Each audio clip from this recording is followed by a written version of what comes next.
The partnership developed recommendations to continue the collaboration with both sovereigns and stakeholders at the table, and to figure out the best way to achieve the goals. The recommendations also include several options for how to structure such a collaboration. These conversations about how best to achieve the partnership goals going forward will be difficult. Bold actions, innovative approaches, and difficult choices will be needed. The partnership members hope that the respectful approach they demonstrated throughout the process will set the stage for those conversations to be well-informed and inclusive. Thank you. That concludes my presentation.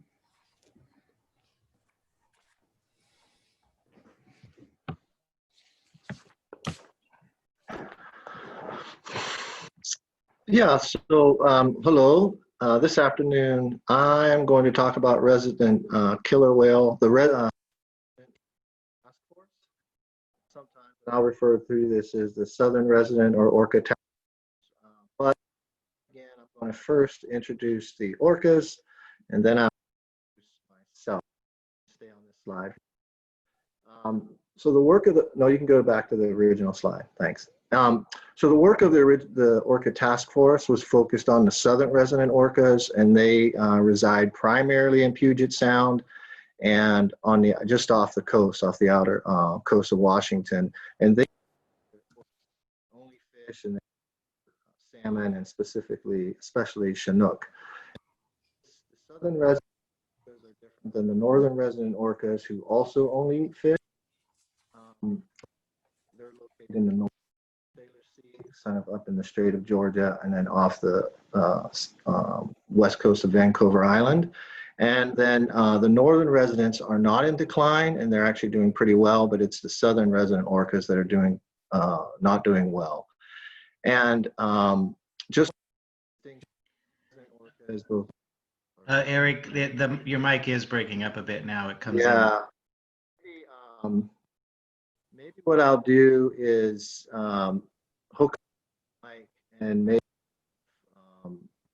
want to have Guy go first, and then I'll go after Guy, because it's going to take me a while to fix my mic, I think.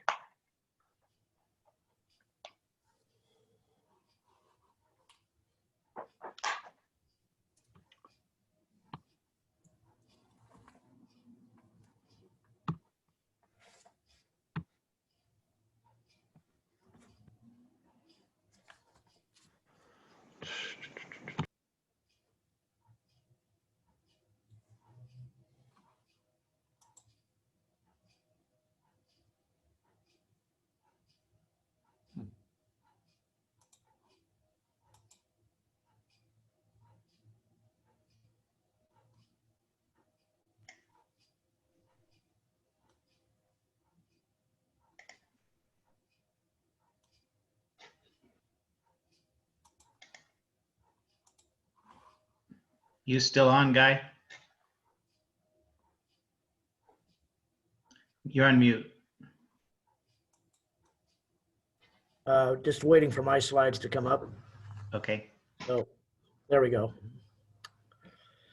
All right. Well, thank you, everyone. And I'm going to refer to a process that was just completed earlier this year, the Lower Snake River Dam stakeholder engagement process. The focus of my presentation will be these 4 dams on this slide, all in the state of Washington.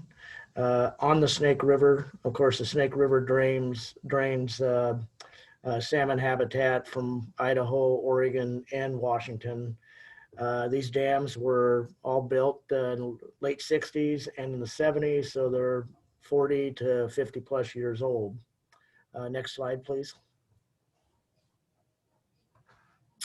So the engagement process was recommended by the Orca Task Force, and that's one of the reasons why I was going after Eric, is he introduced the Orca Task Force, and I would refer to this engagement process, which was part of the task force Prey Working Group recommendation. The Prey Working Group of the task force was charged with finding options and recommendations to increase the salmon abundance that are important prey for these southern resident killer whales.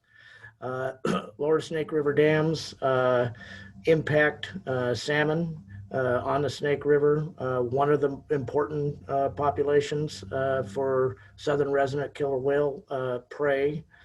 And so this process was funded by the Washington legislature to engage in a process to further investigate the situation with the lower snake dams and salmon and other benefits associated with the dams like agriculture and energy. Next slide, please. So this engagement process was to be based on public information with interviews from stakeholders, tribes, government representatives, and public workshops. The idea was to summarize view of Washingtonians on retaining or breaching the lower Snake River Dam. We wanted all perspectives. And the final product is to inform Governor Inslee for his input to the federal hydro system NEPA process, which was being conducted in the same year in 2020. And also to capture stakeholder and tribal recommendations for progress and acknowledge and respect the values of the different interests associated with these dams in the Columbia Basin. Next slide, please. So in the process, there were over 90 stakeholders and tribal leaders and government officials that were interviewed. There were past reports and publications that were researched and part of the process. A very vast amount of documents and information associated with this subject over, in particular, in the last 20 years. There were public workshops held in January, and the draft release report was released in December of 2019. And there was a comment period. There was an online survey that had over 8,000 responses and 2,000 written comments. So there's a lot of interest in this subject. And there was a final report submitted to Washington Governor Inslee in March of 2020. Next slide, please. So in the Snake River dams hold a lot of different purposes in the state of Washington regarding salmon, regarding agriculture interests, and regarding clean energy. So with respect to salmon, the Snake River system historically produced about 40% of the overall salmon in the Columbia Basin, some 1.5 million Chinook salmon alone, wild Chinook salmon were produced in the Snake River. The runs of natural produced salmon are just a mere fraction of that today. There's a number of reasons for that, some of which are associated with the hydro system, but there's also habitat degradation, predation, climate change, harvest, and other impactors associated with that reduction in the runs. In terms of agriculture, one of the largest producing areas for agriculture crops in the nation. There's dry land crops as well as irrigated crops. There's over 5 million acres of farmland and some of the most productive farmland in the nation. For example, in the Palouse, it yields up to 100 bushels an acre, which is twice the national average. And then, of course, the energy associated with the 4 Snake River dams, part of a complex, flexible energy system in the Columbia Basin, provide clean energy, and also are a big part of the system in terms of reliability. And the hydro system actually makes the Northwest rates some of the cheapest in the United States. Next slide, please. So in terms of the environmental changes associated with the construction of the dams, it's turned a free-flowing river to a series of slackwater reservoirs. And the dams, along with other factors, have affected salmon returns. Certainly the dams affect the survival of migrating juveniles downstream to the ocean, as well as returning adults back upstream to spawn. As I mentioned earlier, there's other factors besides the dams, habitat degradation, predation, for example. And the perspectives differ on what the results of breaching those dams would mean for salmon and increasing prey for orca. There's a range of scientific conclusions in terms of how much more survival would occur with Snake River salmon with breaching in comparison to the current actions that are taken to provide operations that through the hydro system that improve passage, like spill over the dams to give the juveniles a better passage option than the turbines, for example. So the science is, there's a difference of opinion on how much improvement. But all of the science does indicate there would be further improvement for salmon survival with a breaching option. Next slide, please. So the energy environment, as I indicated earlier, is extremely complex and many changes expected in the future. One of the things that the Northwest Power and Conservation Council does is build a 20-year energy plan. And that plan needs to take a look at, well, what are the projections for future energy needs? What kind of resources are available? How do you transition to clean energy with carbon reduction as coal plants are being retired, for example? And so how would the hydro system fit into that, a clean energy source in the future, in particular if we're breaching Snake River dams? There's a total regional power demand. So there's an average load of energy in the Northwest. That's a factor, but there are some days, cold winter days, for example, where there's extreme demand, and the plan has to account for that and ensure that the lights stay on during extreme cold events, for example. And so the energy delivery needs to be flexible, reliable, and affordable, and make sure that it's prepared for the future, in particular as we try and meet carbon reduction goals. Next slide, please. So regarding agriculture, there is a complex relationship between grain producers, cooperatives, transporters, exporters, and customers. It's a globally competitive market, and so quality and price, timing, reliability is a big part of maximizing that market. In order to get those products from Eastern Washington to market, there's a complex system of trucking, rail, and barge system, and it's dependent on the current infrastructure. And the barge is the most cost-effective way to get those products downriver. And in terms of irrigated versus dry farmland, the irrigated products are worth more than the dry land farming products. Irrigated land products include apples and onions and potatoes, and the dry land farming is primarily wheat and grain and peas. So there's a complex system associated with making sure that there's the best market value as possible out of all those particular agriculture products. Next slide, please. So in terms of recreation, the current system, there's a series of 4 reservoirs behind the dams, and there is water recreation that has been mitigated and paid for by the Army Corps of Engineers, include access for boating, swimming, and fishing, and there's parks. They're operated by the state and local and federal agencies. And so in terms of a breaching option, which would turn the river into a free-flowing river, there would be a cost to build new recreational facilities in their operation. But the free-flowing river would create a different attraction in terms of recreation. So there's discussions about, well, what would happen with recreation? Would it be better, or would it be the same, or would it be more costly associated with a breaching option? Next slide, please.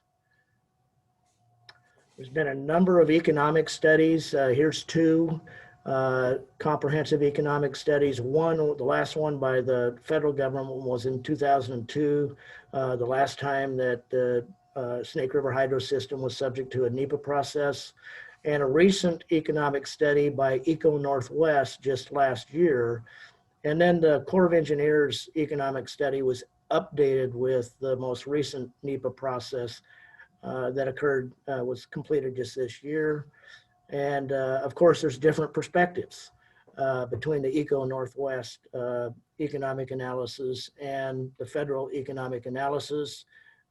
Those differences are primarily Eco Northwest study shows some economic value in the plus in terms of a dam breaching option, primarily associated with increased recreational, increased fishery economies, and less maintenance to do on dams if they don't exist. The federal studies essentially take into account the cost of replacing the energy and creating new infrastructure for agriculture, getting the products to port, and then the value of increased salmon. There's some differences in terms of what that science is. So there's a range of conclusions in terms of the economic situation associated with breaching versus non-breaching. Next slide, please. So in this process, there was a selected workshop panel. It included 10 to 11 stakeholders that had diverse representation, farmers, folks from the transportation sector, salmon recovery, environmental groups, energy agencies like Bonneville Power, and certainly tribal representatives as well. What was expressed in this panel was concerns into how the issues have been dealt with over the years. Regarding the Snake River dams, there's been a series of court cases associated with the Columbia Basin hydro system through the Endangered Species Act. And the Snake River dams have often been a focus. And certainly the salmon, energy, agriculture, transportation, and recreational concerns and perspectives were all represented in these panels. They're all agreeing on we need to find something that would be helpful in moving forward other than the courtroom. And these panel members and the public workshops that we had, there was a civil dialogue that was demonstrated throughout, which was really good to see. Next slide, please. So moving forward, the participants have been wary of this cycle of study lawsuits and the way the decisions have been made.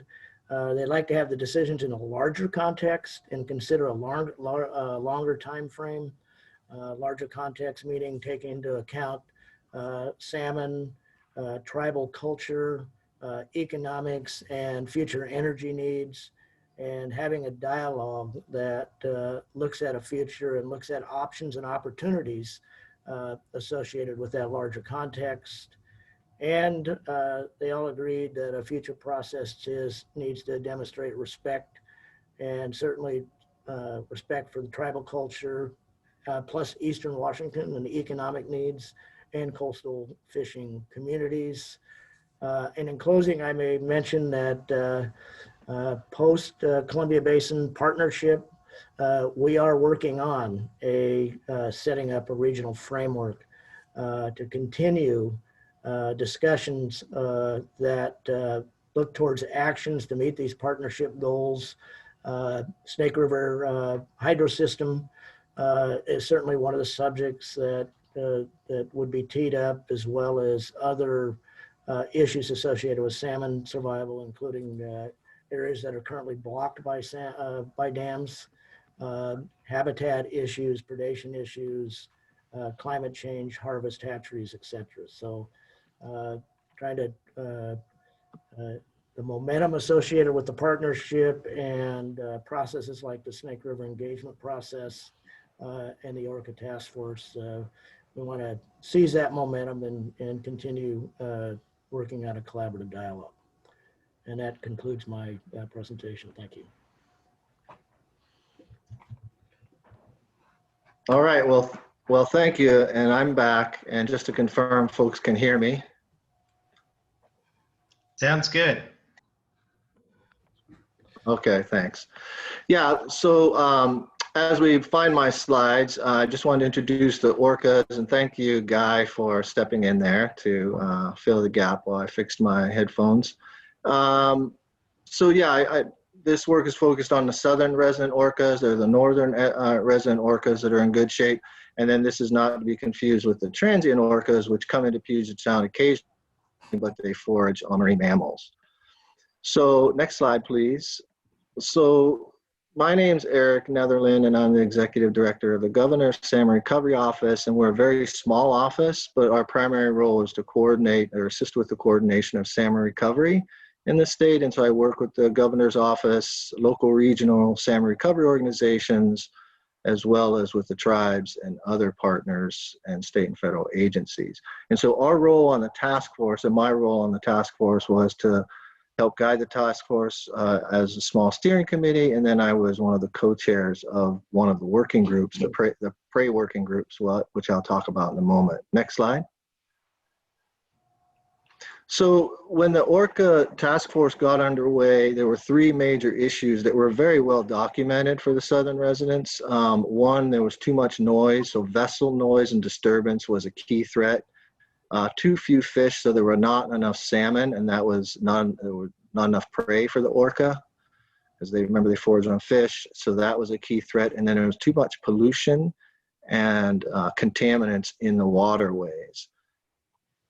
And this led to the wide recognition that southern residents were in crisis. And so the next slide, please.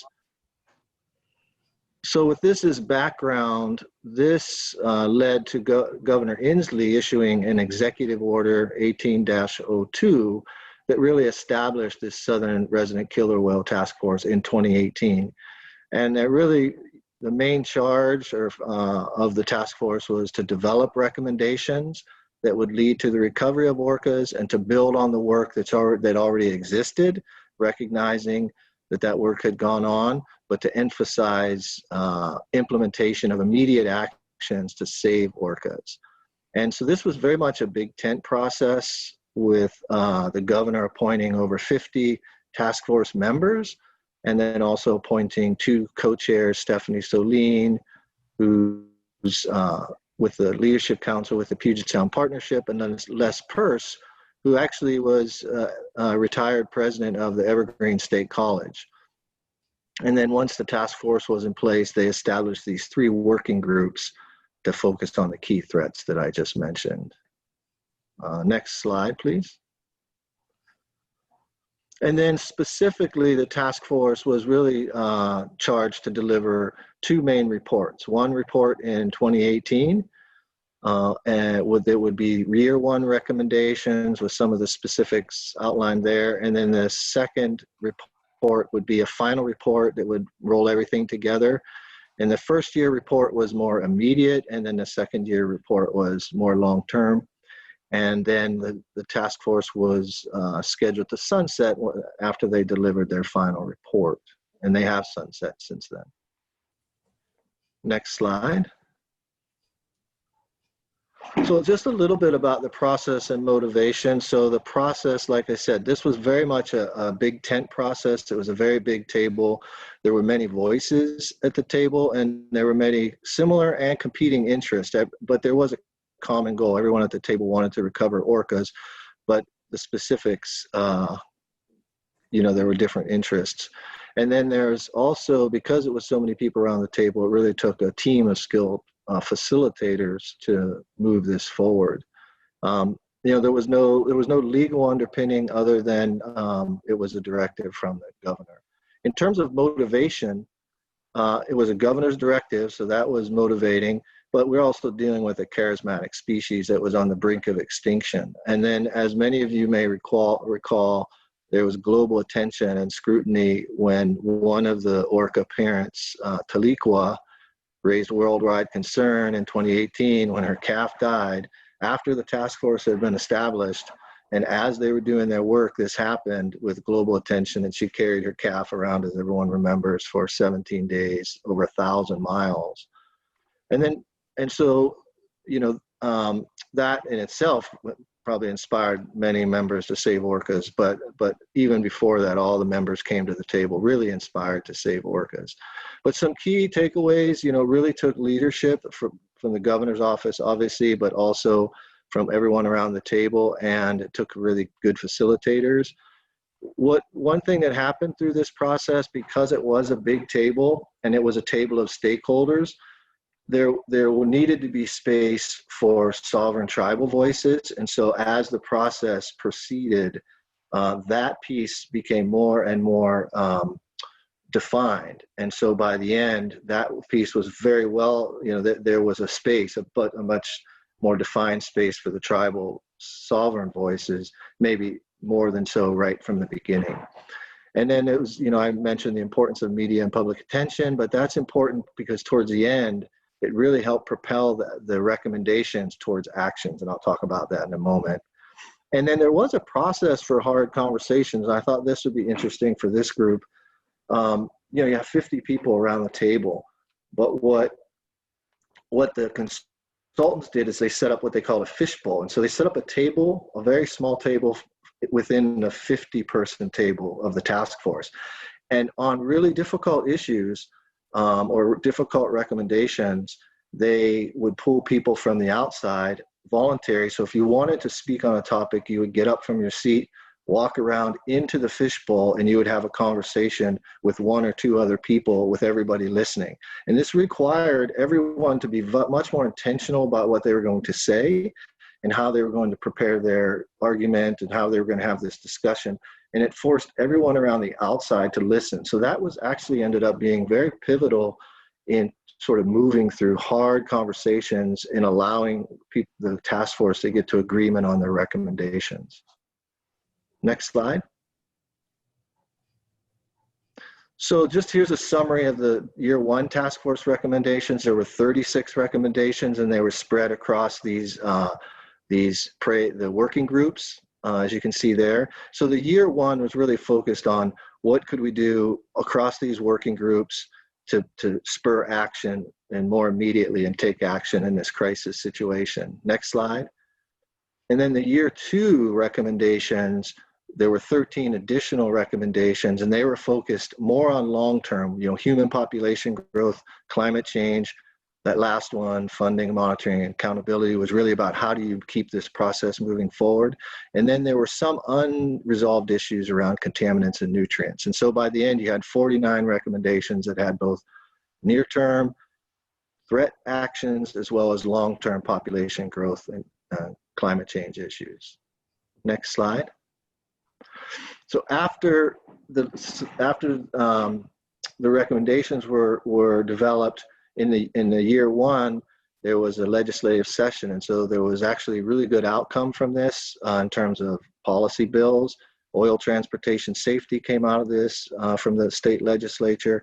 There was an increase in Chinook salmon and other prey abundance through another bill for protection and increasing production through hatcheries, and then reduced vessel noise and disturbance, and a bill that addressed toxic pollution prevention. So a lot of good legislative action from this process. And then the next slide. There was also an increase in budget related to the recommendations, which resulted in approximately a little over $1.1 billion in funding that went directly for orca recovery. And then in the supplemental budget year, there was additional funding that was put towards orca recovery. And so the next slide, please. So like I said, the Orca Task Force completed its work in 2019, delivered a report to the governor. Then immediately after that, that Orca Task Force itself sunset. But one of the recommendations was to continue to move this work forward. And so one of the things that happened was the governor's office established a lead agency working with the legislature, and that lead agency is in my office. So the Governor Salmon Recovery Office also has lead for orca recovery, but they didn't want to build a whole agency to do the work that other agencies are also already working on. So there's just a position in my office to coordinate the activities among our partners, among the tribes.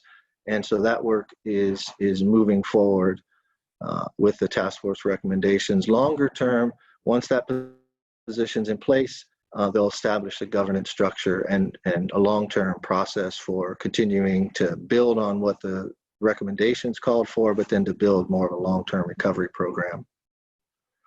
So with that, next slide, I just wanted to end with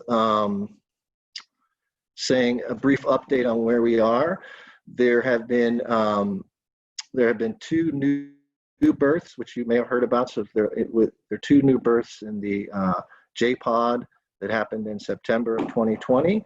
And then there's at least 1 additional pregnant orca, and maybe I think 1 other one that they're still trying to confirm. And so there may be 2 pregnancies. And so right now, the work of the agencies and folks that are involved in recovery is really about educating the public to make sure that we're not, disturbing these pods as they move through Puget Sound, and to take action to protect the pods so they can, their baby orcas can have space to eat and grow. And with that, that ends my presentation. So thank you for being patient, and thank you again, Guy, for stepping in, and I'll answer questions at the end of the session here.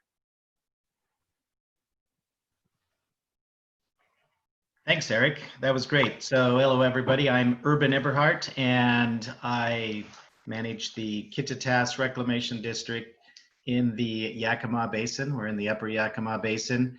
I'm going to keep this really short.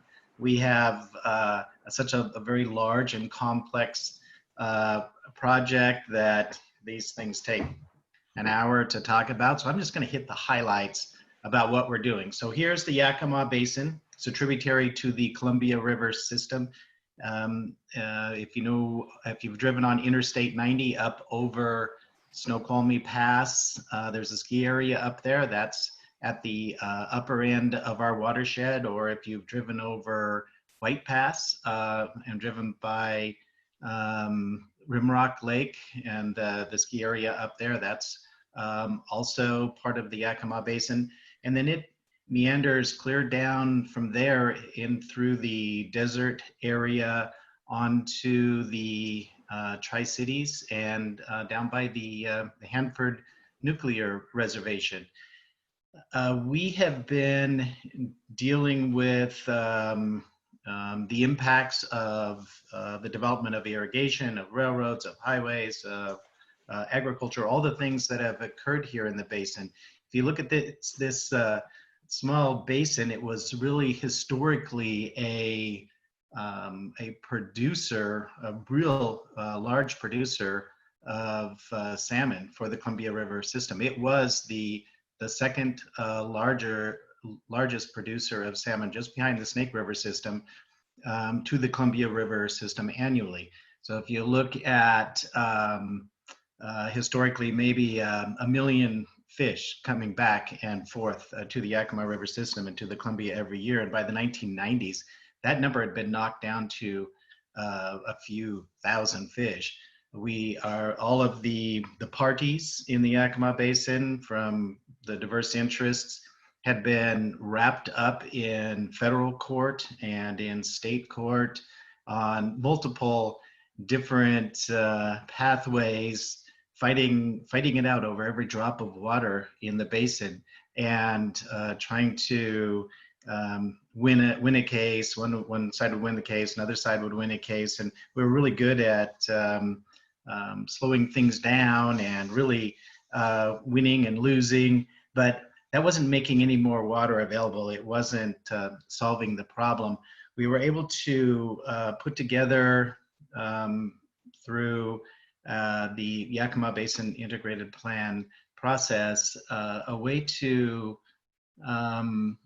really get all of the different interests to work together And it's pretty unique that we're able to get these all of these former adversaries together and to come up with a plan. We now have a 30-year plan to move forward. It's been a policy bill has been authorized by the state of Washington in 2013 to fund up to 50% of the project cost. And then in 2019, under the John D. Dingell Jr. Conservation Management and Recreation Act, we also now have federal authorization for this project. It's a $4 billion project. It's 30 years, broken up into 10-year increments. We're now working on the initial development phase. There are 7 elements of the plan. So there's a water conservation element, there's a habitat restoration element, there's a water marketing element, there's a structural and operational changes element where we can really focus on using the existing infrastructure that is in place for purposes other than what it was originally constructed, which is helping with water supply, helping provide flows for fish and wildlife to really deal with climate change issues, finding ways to really do with these reservoir storage systems what the snowpack had been doing for us before that would be in the wet cycle that we were in through the 40s, 50s, 60s, 70s, before the climate change impacts really started showing themselves. We have a fish passage element, which is really putting in fish passage at each of the reservoirs that are in the system. It was not a priority for the United States to have fish passage in place at the reservoirs when they were constructed. And that directly resulted in extirpation of the sockeye population in the Yakima Basin, which is now coming back thanks to the work of the Yakima Nation, and we're helping that out with the integrated plan. We've got a surface water storage element and a groundwater storage element. All of that is in place to really pretty quickly bring back that few thousand fish that the flow in the Yakima, that the fish production had diminished to in the Yakima Basin, to really bring that up to about 300,000 annual returners as we're moving forward, and those numbers are reflected in what is in the Columbia Basin Partnership numbers. We're going to be doing that, bringing those fish back. At the same time, we're protecting a $4.5 billion agricultural economy annually in the Yakima Basin, and the municipalities in the basin.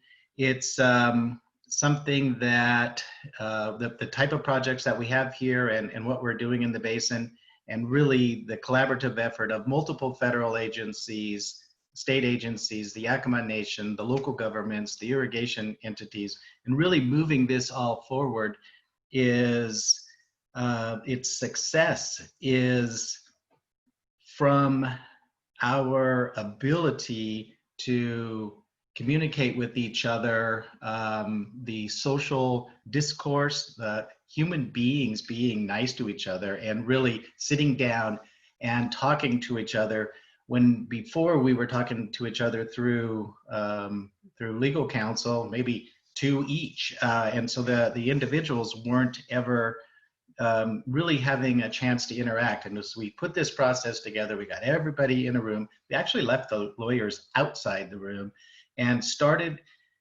in a real intensive effort, getting a common understanding of what the problems are.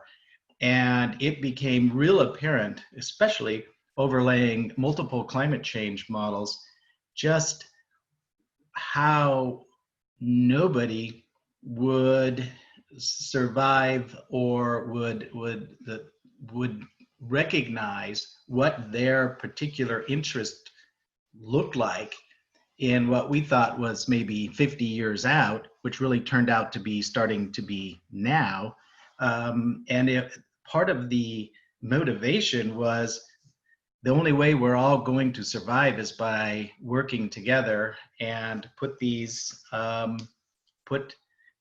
elements in place, and our political success at the state level and at the federal level is really because of the civil discourse, the human interaction, friendships created from former adversaries, and it's very powerful.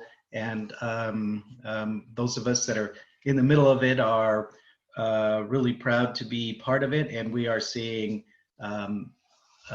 impacts, positive impacts instantly from all of the many different elements, but the fish and wildlife element. Roses, if you could just go to that one next screen as I'm wrapping up. I've got 40 seconds here, and this is really just an example of where you're looking at the green line. That is the Yakima River going from following along Interstate 90. The blue line is actually the one of the canal systems, the Kittitas Reclamation District canal system, and the yellow lines are where the streams are coming out of the mountains through alluvial fans and have been going subsurface.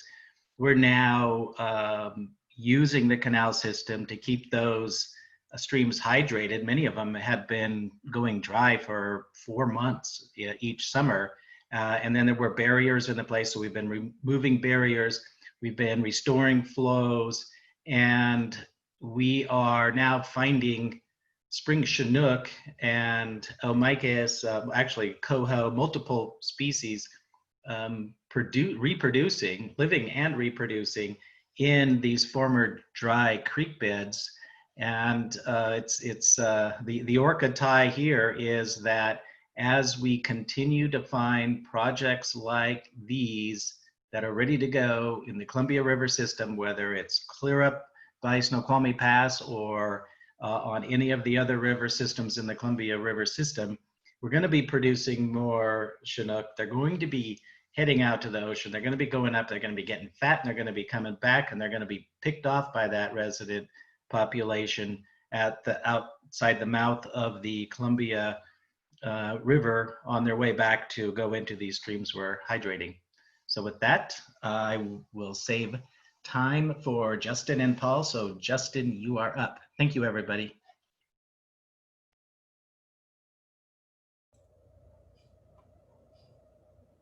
Thank you. And folks, I don't have slides. I'll just be speaking for a second. I'm Justin Hayes. I'm the executive director of a conservation group in Idaho. We're the Idaho Conservation League. We're the state's oldest and largest state-based conservation group. We were founded in 1973. We have about 30,000 supporters from all across the state and beyond. And we work on a diverse portfolio of issues. Climate change and public lands, water quality issues, especially related to agricultural runoff, and of course, salmon and steelhead recovery, which is what I'm going to be talking to you guys about tonight. I'm calling in from Boise, Idaho, where our main office is, and our office is located on the ancestral lands of the Shoshone Paiutes. As we work across the state, we work in the ancestral lands of the Shoshone Bannocks, the Nez Perce, the Coeur d'Alenes, the Kootenays, the Kalispels, and the Salish. I like to remember that these lands that we work on were forcibly taken from these tribes. And as we do our work, we try and honor the historic and current stewardship that our tribal friends and partners are leaders in. And so as I do this work, and as my staff does this work, we do it in partnership with other organizations and tribes across our state and the Northwest. Before we get into the governor's task force, the Idaho governor's task force working group that I'm going to talk a little bit about, I just want to touch on a couple of background points, some of which have been mentioned, and I won't belabor them. Idaho is at the kind of the end of the pipe, if you will. Our fish need to swim up the Columbia River and the Snake River, passing a series of 8 federal hydroelectric projects to get to Idaho. And when they get here, they're welcomed into some pretty incredible habitat. Through the work of many, much of central Idaho, the fabled Clearwater area, the fabled Salmon River are protected, federally protected, as wilderness, and with additional administrative provisions in general forest areas through roadless and other very significant management overlays. So Idaho is fortunate to have many acres, millions of acres, frankly, of fantastic habitat. And it's largely devoid of its native salmon and steelhead.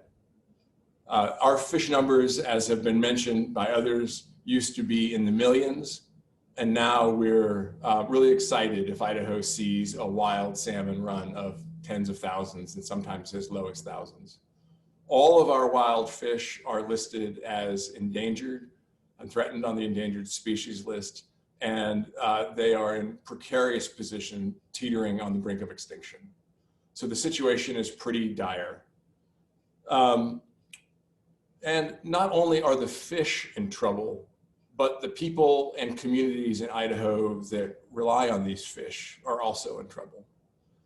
And some of you may have heard about a year ago, Idaho Congressman Mike Simpson spoke publicly at an event here in Boise, the Andrus Center Conference. It's an annual event. And Mike Simpson gave a very public, very rousing discussion of salmon and steelhead recovery and decline in Idaho. And he said he wanted to engage the region in a series of what-if discussions. What if salmon go extinct? What if we decide to restore them instead? What if we start talking about the causes of imperilment, and what if we do things to help fish? Coming out of that conference, Idaho Governor Brad Little created a salmon working group. This is a collaborative process that he created. He appointed 20 folks, 20 members. I'm one of those members. About half of the work group represents conservation or fish interests. So a number of environmental groups, outfitting and guide organizations, Native American tribes. And then the other half of the work group represents a slightly different perspective, maybe an agricultural perspective, infrastructure, an industry perspective. And as a collaborative, we've been meeting for a little over a year. Our charter is to continue to work together through this year and produce a report to Governor Little. And what the governor has asked us to do is create a series of consensus, collaborative recommendations. He'll then review the report and he can choose whether he wants to act on them or not. We're not setting policy, we're just making recommendations that we hope the governor will accept. As a collaborative though, we spent a fair amount of time talking amongst ourselves and trying to actually figure out what our charter was. We were not exactly sent off with a big manual. And so we actually spent many of our early meetings just discussing what our goal was. With fish on the endangered species list, a lot of the federal processes that are happening right now, like the recently issued record of decision for the federal Columbia River System operations, the goal of that process is frankly to keep the fish from going extinct. And that's a pretty low bar, frankly. And here in Idaho, collaboratively, all these diverse interests decided that we actually wanted something way more than a museum piece species that wasn't quite going extinct. Collectively, we looked around and we talked to people, and then we decided to rely heavily on the Columbia Basin Partnership Phase 1 report that Catherine described to you earlier. Those were goals for real abundance. Abundance means fish numbers back to Idaho that are ecologically significant. That means that these fish can once again fulfill their role in these ecosystems, nourishing other wildlife in this land. And they're economically significant numbers too. That means that we can harvest them, and that communities that rely on fish for sustenance and their local economies will also benefit from that. So we want true abundance, and that's a bigger lift. And we also decided, what issues do we want to try and tackle? Some people in the group early on thought that we should only be discussing things that the Idaho governor might have control over. So there was an effort to limit the discussion of the work group to issues that are only happening in Idaho, or things that the governor of Idaho could change. In the end, though, we decided that if we actually wanted to be part of getting to true abundance, we needed to be addressing many issues within Idaho, but also many of the really significant causes of salmon mortality outside of Idaho. So that means that we decided that we should take on all of the classic 4 H's, so habitat, harvest, the hydro system, and hatcheries. Also think some about the role that the ocean plays, and also predators. So we've been meeting for over a year. We've had a series of briefings from issue experts from around the state, and we've had a lot of sort of discussions amongst ourselves. We're not done yet, so I can't really report to you, here's what we've accomplished. I can tell you what I think we're doing. I think we are going to put together a series of recommendations for the governor to consider that will be significant.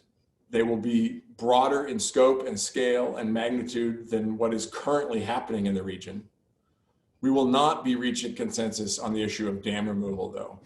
And for folks who are familiar with Idaho, or just familiar with this issue in the Northwest, it's probably not a surprise to anyone that a group of folks from different backgrounds in Idaho were not able to reach consensus on dam removal. But we've had an awful lot of discussions about it, and I think that there is broad understanding of the significance that the way that our fish migrate up and down the Snake and Columbia really means that the hydro system is significant, and one of the main, if not the main, reason for their decline. Other important things that we've been able to discuss and find some common ground are, when the Hells Canyon project was built by Idaho Power on the Snake River, it permanently blocked hundreds of miles, thousands of miles of important habitat for fish. And so there's been an ongoing discussion in Idaho about what do these blocked areas mean, and other opportunities to work to put fish above them again. And I think that through this collaborative process, there's been a lot of very good discussions about that. And I think that the state will see recommendations about how to work together to achieve that in a way that works for all the parties that are part of this. So stay tuned for final outcomes. We're going to have a report at the end of December. I think it's going to be broadly seen in Idaho as a significant step forward, but also an insufficient step forward. Everybody in the work group understands that salmon are in real trouble, and that the question of dam removal is just a very hard one for our state to grapple with in a consensus process, in a collaborative process. My organization and many of the other conservation interests on the collaborative concluded long ago that if we want to restore salmon to abundance, we do need to remove the 4 lower Snake River dams, and we're strong advocates for that. We've not been able to get this collaborative process to agree with us. That also means that our report doesn't shut down that option for some future discussion. We're not saying that it's not needed. We're just saying that we couldn't find consensus around it in this group at this time. I'll stop there, and I'll turn the mic over. I think it's Paul is up next.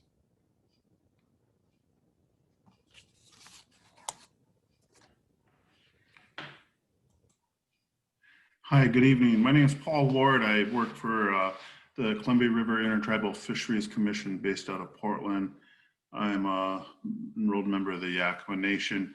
Previous to this role, I started in July. I've managed Yakima Nation fisheries for a number of years. I spent 22 years working in the fisheries program for the tribe.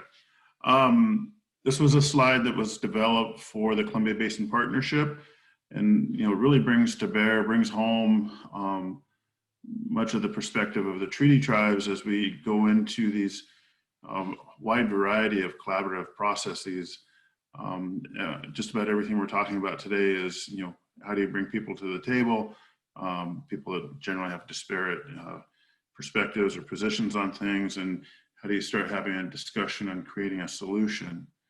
And so these shared tribal perspectives, and this is the only slide I have, so we'll move along quickly, but the historical and legal context is critical and necessary. It's the history, and I appreciate Justin, calling out that, we're living and working on the landscape of people that were here for thousands of years, and only in the last century and a half has it been taken from their ownership and converted to other purposes. And so there's a historical and legal context. There's 5 treaty tribes in the Columbia Basin. The treaty rights embodied in the Stevens treaties have been litigated and remain intact. The right to take fish at usual and accustomed stations in common with the citizens of the territory is the fisheries related right, as well as trust responsibility of the federal government to all of the tribes in the basin. These are non-negotiable. They need to persist in any of these collaborative discussions that we have. There's been, tremendous amount of litigation over the last 50, 60 years on the interpretation of that right, and the Article 3 right. It's, the right to take, access. Access was actually in the U.S. Supreme Court in 1905, U.S. v. Winans. The allocation of the harvestable fish is the Bologna decision, and U.S. v. Oregon, U.S. v. Washington, the Bolt decision. But all that is, kind of meaningless if there's actually no fish to be had. And so, from the 1970s moving forward, all the treaty tribes in the Northwest and the Puget Sound on the coast and the Columbia Basin have really worked diligently to be not only harvesting the fish, but to also be protecting the habitat, restoring the habitat, operating the hatcheries, making sure those fish are available. Across the Columbia Basin, across the region, the Columbia Basin is a tremendous source of wealth. And, prior to this last, century and a half, a lot of that wealth was realized in the salmon that returned to the Columbia Basin. And over time, how the wealth of the basin is created has changed, and that's come at a cost to the numbers of fish that return. And now we have, barging, we have hydropower generation, we have recreation, we have irrigated ag. These are all ways of converting that wealth and what was historically salmon to something else. And the fact is the situation we have now, we're not willing to accept that. That is not what we're going to allow to maintain into the future, into the, I'm sorry, there's a car horn going off outside. I'm not sure where it's coming from, excuse me. I lost my train of thought. So there's many sectors of the Columbia Basin that enjoys the benefits of the developed river. These came at the cost of the salmon, and they were sacrificed on their behalf. This last bullet really extends to the fact that the huge portions of the basin have been severed from anadromy. You look at Chief Joe and Grand Coulee Dam, you look at the Hells Canyon complex, you look at Dvorak, you look at storage reservoirs in the Yakima. There's a huge chunks of the basin have been cut off from anadromous fish passage. Salmon, steelhead, lamprey, sturgeon populations have been segregated. And so to reach those qualitative numbers that we talked about, that you saw on the slide that Catherine Cheney put up, 4.1 million of that 8 million fish goal is actually coming from those areas that are currently blocked. And that's a goal of the basin, of the region, is to recreate that passage for those stocks. So, like I said, I wanted to keep it short. You've seen a lot of slides. These salient points are you know, we as treaty tribes need to include these in each one of these collaborative processes. And, you know, including these allows us to stay at the table and help to work towards a solution. So with that, I'll end my presentation and turn it over to the moderator. Thank you.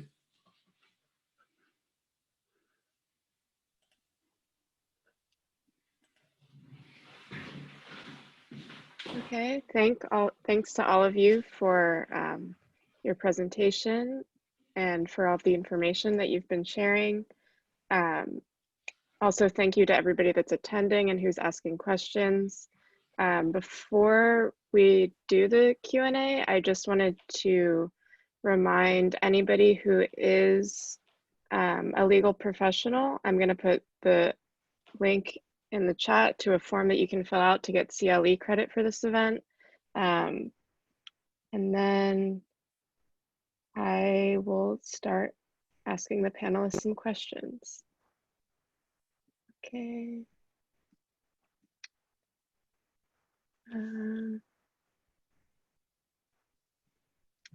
I see one question that asks who owns the Snake River dams, and I believe it's for Justin.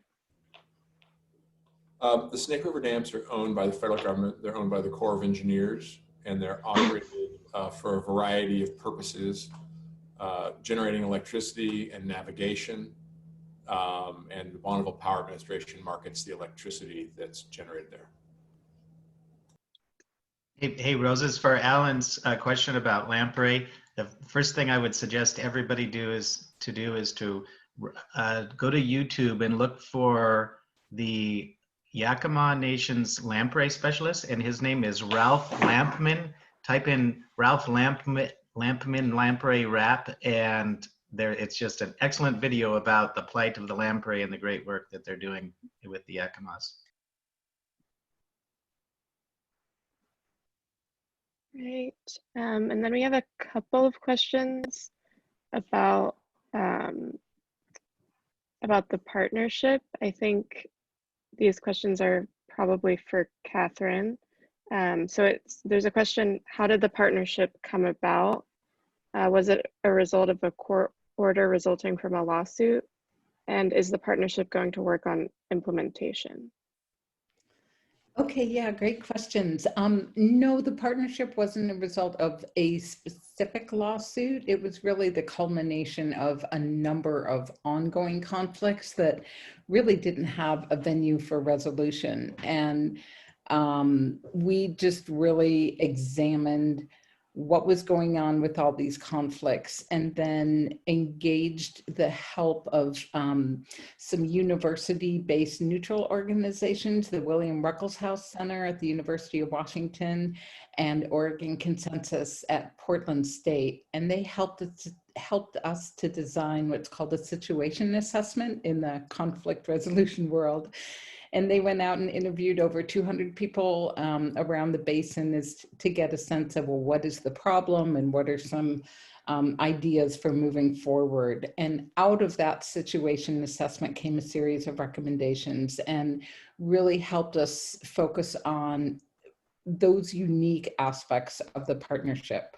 First, that we were going to focus on long-term goals and not near-term conflicts. And our main product was about setting common goals, because that was something that was really missing. Secondly, that there needed to be a table that involved both the sovereign management entities, the states, the feds, and the tribes, and stakeholders. And there hasn't been that kind of a venue before. And it was a little bit of a procedural challenge, because we had to go figure out how to comply with the Federal Advisory Committee Act. But we did that, and that's how we were able to proceed. We did not work on implementation, in part because we defined a very specific mission to set goals. And while we did talk about ways you could achieve the goals and implement actions to achieve the goals, we did not do any kind of biological or economic or any of those other detailed analyses that would be necessary to really select the best strategies and actions. So that is the next step in the collaboration. And I think many of us are grateful that the 4 states stepped up. And Guy mentioned this in his remarks, that the 4 governors are looking to establish a collaborative framework to, among other things, try to figure out how to achieve the goals over time. Thanks. Hey, Roses, Thank can I you. touch on Matthea's question, or did you, whenever it's time? Oh, no, go for it.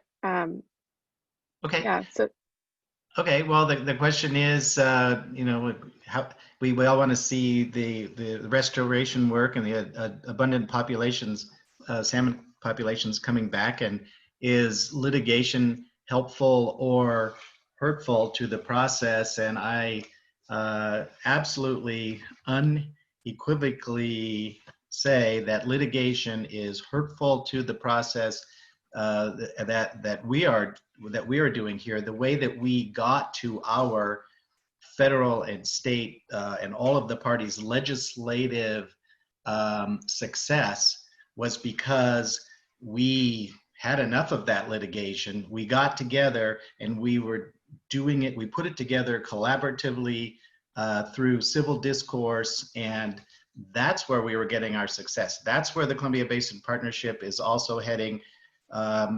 These processes, and it's not just resource related processes, but all kinds of civil processes throughout the country, need to be setting aside the conflict and moving forward through civil discourse to solve social issues and these environmental issues. So litigation is disruptive to the types of successes that we've been able to have. Thanks.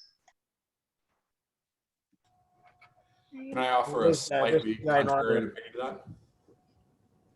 Oh, so, I was just going to add a little bit to that, and in turn, and I totally agree with Urban, but I would some of what's brought us together and these various collaborative processes that you heard about today, I think, is litigation fatigue, and also the prospect of future litigation. So I guess in an indirect way, part of that has brought us to the table. And so, and from that perspective, there has been some beneficial aspects of past litigation that I think the parties have been more willing to come to the table and look at collaborative solutions.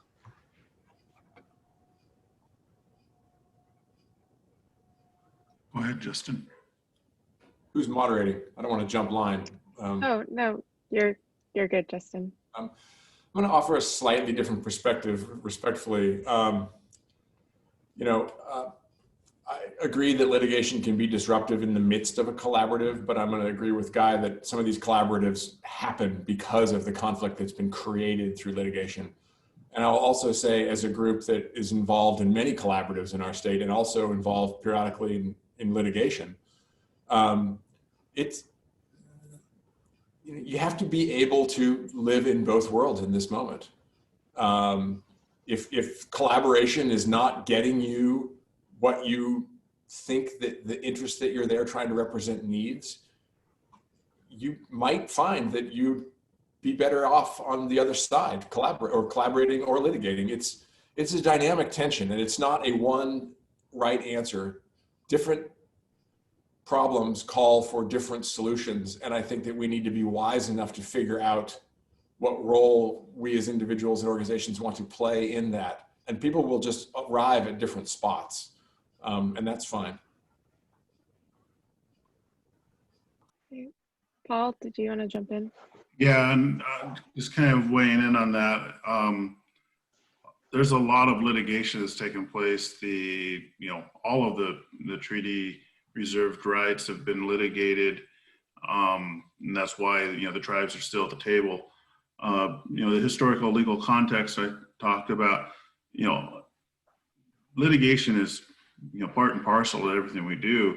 And it takes the right situations to come together to, to form a collaborative. And, but when you can form a collaborative, it can be really, really powerful. It can be the best way to a really good solution and most expedient way. Sometimes it's just not going to be ripe to happen. Sometimes, like Guy said, it's going to be the end result of litigation fatigue, or I think sometimes people realize that litigation is not necessarily going to get them where they need to be, or there's a lot of risk involved. And in order to minimize risk, it's safer and better to come together and find a solution. And so there's a real dynamic there, and it's happening all around us all the time. And so it's, keeping all those different tools in the bag.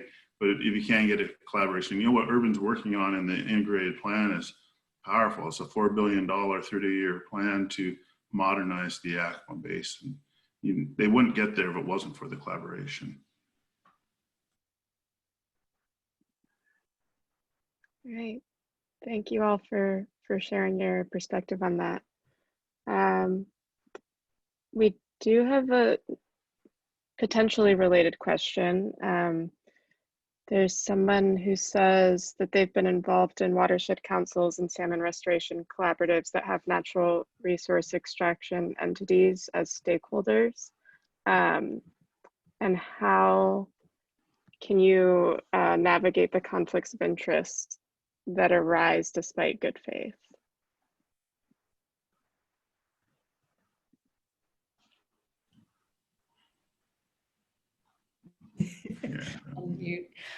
I'll kick that one off. There's a wealth of techniques and information on ways to approach collaboration and resolve conflicts. I think one of them you heard was the fishbowl concept. At the partnership, we made sure to allow members the time to ask each other questions, to really understand why people felt the way they did, to explore each other's interests and explore what they have in common. And so I think that I think that there's a wealth of information to utilize, and that's something that is worth the time and effort to see if the issues that you're involved with can take advantage of those. Thanks. Hey, Roses, I think Alan had another question about non-native predators. Yes.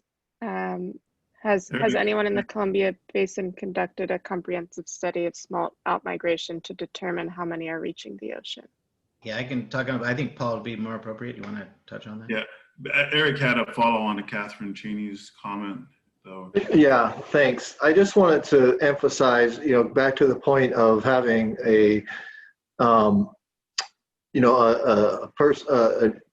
group at the table that had maybe it might be resource extraction. I guess part of the process sometimes when you're around the table is that, that is the role of the people around the table. That they all have an interest, and bringing that to the table and sort of getting past the talking points and getting past the polarization, kind of what Urban talked about. If you want to talk with folks that need water, you need to talk directly with the folks and see what they really need. So I guess I don't see it as a conflict of interest. I think sometimes when you're in a collaborative, the people around the table are coming with the interests that they're putting forward. And so I think in that way, I don't see it as a conflict of interest. I think they're a stakeholder in that way, but not always. There could be a conflict of interest, but that's how you get to real problem, resolving real issues, is sort of pulling away the layers and getting to what people really need and why they're at the table. So just wanted to clarify that. If I could, Roses, to follow on with my experience with collaboratives have been when you have something that everybody collectively has to respond to, and in the Yakima Basin, it was both water for fish and water for farming. We have climate change, we have water supply issues. In the Chehalis Basin in Washington, you have flooding issues. The Upper Columbia Salmon Recovery Board is ESA listed species. And collectively, all the parties at the table that can really create the solution, they can't ignore those forces. They can't walk away from them. And so, they have an interest in being there, and they're going to support the process. Now, if you don't have those kind of motivating interests, it's a different situation.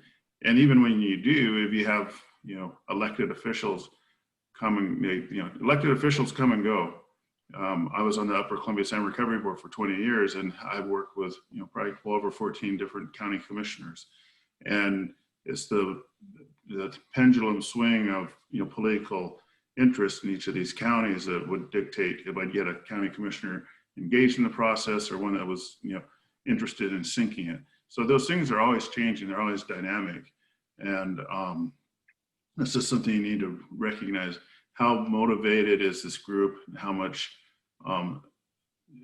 what's the fact of the matter? Can they ignore what's happening, or do they have to find a solution collectively? And it really drives, I think, the calculus there.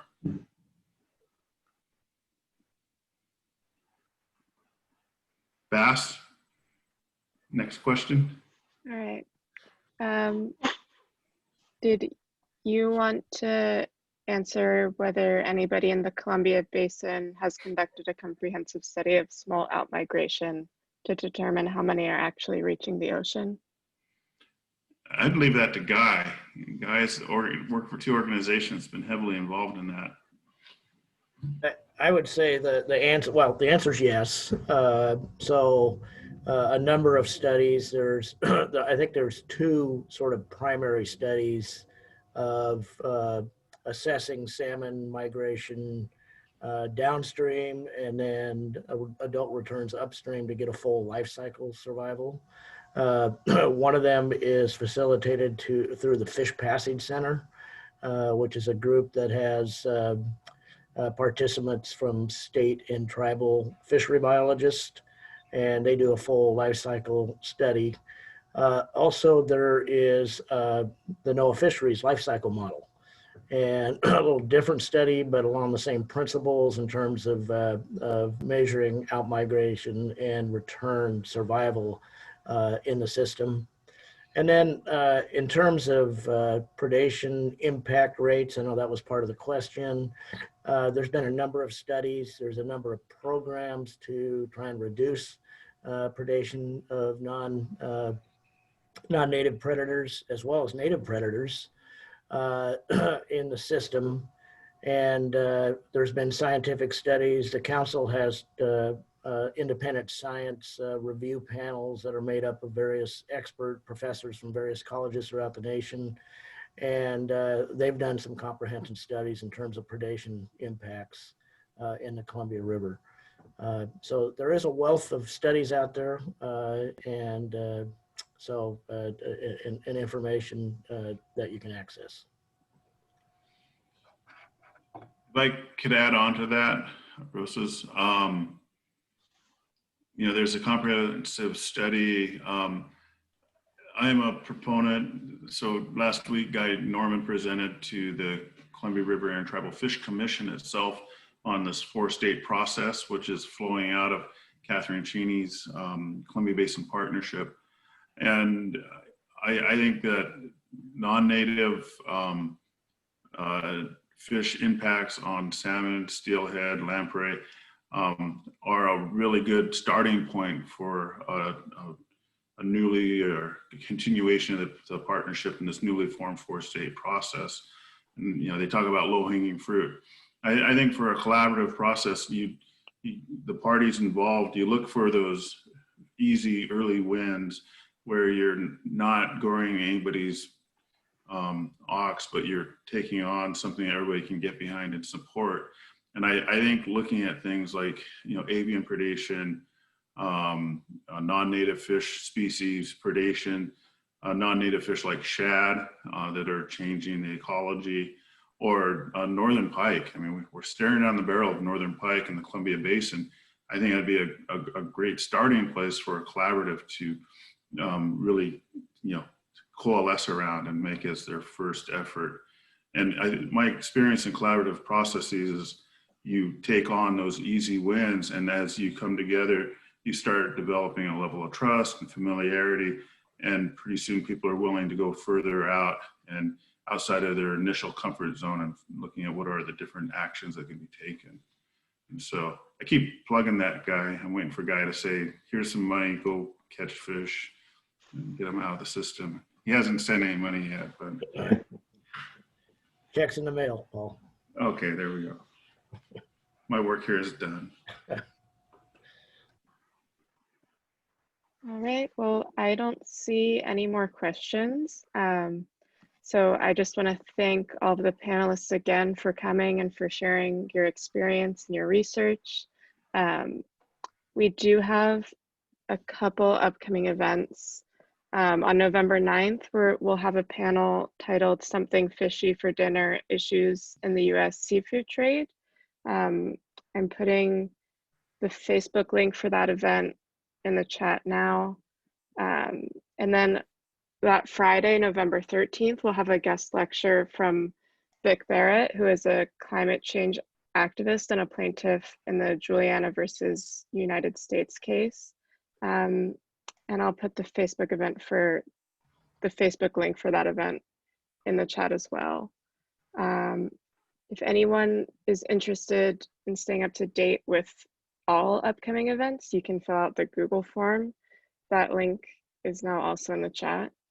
And if you have any panel ideas or would like to present a panel, you can fill out the second Google form in the chat now. And so those are all the links that I have to share. Thank you all again for coming. And I hope you all have a great night. Before you go, can I say something? Sure.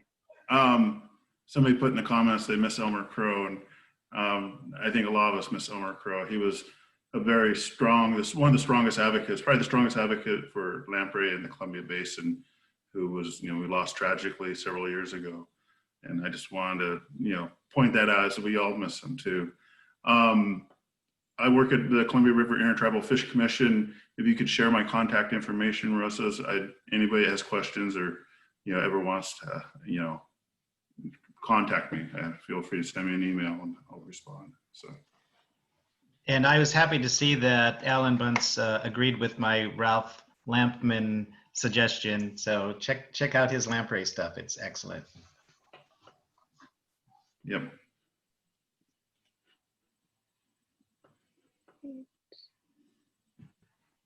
Here is Paul's email. Yeah, there you go, folks. Thanks. All right. Thank you all. Okay, thanks everybody. Thanks for